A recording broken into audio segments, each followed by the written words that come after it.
আল্লাহ তাআলা যদি দয়া করে আমাদেরকে মাফ না করে, আমাদের বাঁচার কোনো উপায় নাই। আপনি কি ভেবেছেন আপনার নামাজ দিয়ে আপনি জান্নাতে যাবেন?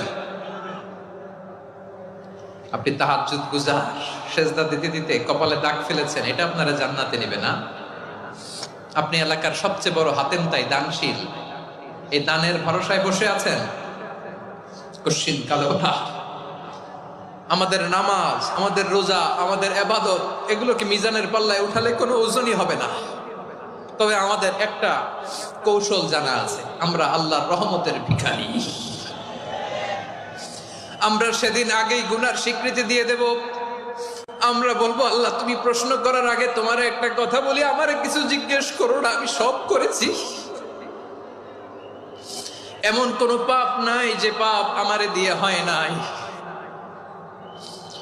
তোমার রহমত দিয়ে তুমি জান্নাতে পাঠাবা, তোমার দয়ায় জান্নাত